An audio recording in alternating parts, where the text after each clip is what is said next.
d'abord, est-ce qu'on serait pour ou contre l'Union européenne ? A priori, on est plutôt contre, dans le sens où c'était quelque chose de mauvais dès le départ, de mal construit.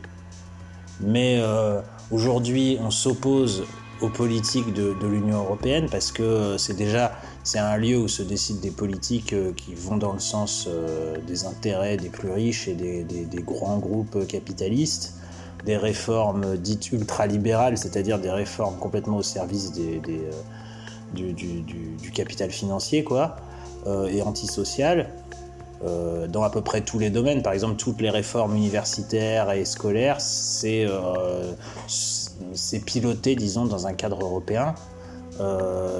Toutes les réformes dans à peu près tous les domaines, l'énergie, les transports, la santé, etc. Toutes ces réformes-là, le droit du travail, toutes ces réformes-là qui brisent les vies des gens aujourd'hui, je ne dis pas qu'elles viennent de l'Union européenne, là encore c'est peut-être simpliste, mais en tout cas elles sont pilotées, c'est-à-dire qu'elles sont formulées dans le cadre de l'Union européenne et elles deviennent des normes au niveau européen.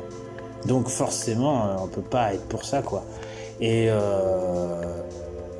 aujourd'hui, à chaque fois qu'il y a des luttes sociales, des mouvements populaires, etc., contre tel ou tel aspect de la politique gouvernementale ou contre l'exploitation capitaliste, quoi, c'est toujours en opposition avec une norme européenne, quoi. Par contre, ça ne veut pas dire qu'on est... c'est-à-dire ça ne veut pas dire qu'on résume tout à la question de l'Union européenne. En réalité, les grands intérêts capitalistes aujourd'hui, ils s'expriment à travers l'Union européenne, mais dans les pays qui sont hors Union européenne, ils existent aussi.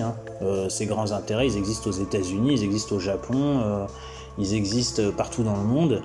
Et ils pourraient très bien exister sans l'Union européenne, quoi. Disons qu'il ne faut pas tout réduire à cette seule question. Et par ailleurs, l'Union européenne est conçue depuis le départ comme quelque chose de bancal, de vicié, d'où le fait qu'elle soit fragile aujourd'hui. Et il n'aurait pas fallu la faire, ou en tout cas pas cette Union européenne-là, mais le problème c'est que maintenant qu'elle est faite, c'est son effondrement est aussi dangereux que son maintien. C'est-à-dire, si elle se maintient, ça va continuer à nous étouffer à petit feu. Mais en même temps, elle risque aussi de s'effondrer à tout moment et aussi de provoquer un désastre économique et politique. Donc, le problème de l'Union européenne, en plus, c'est que c'est un matériau instable. C'est comme de vivre dans une maison dont les murs sont pourris. Le problème, c'est que si elle s'effondre sur notre tête, ça peut aussi nous faire mal.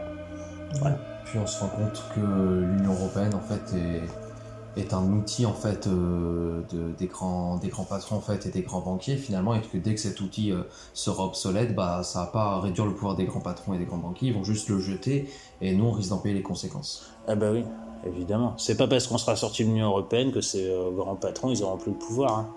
Faut pas se faire d'illusions. Mais bon, en tout cas c'est une partie de l'équation, ça c'est clair et net.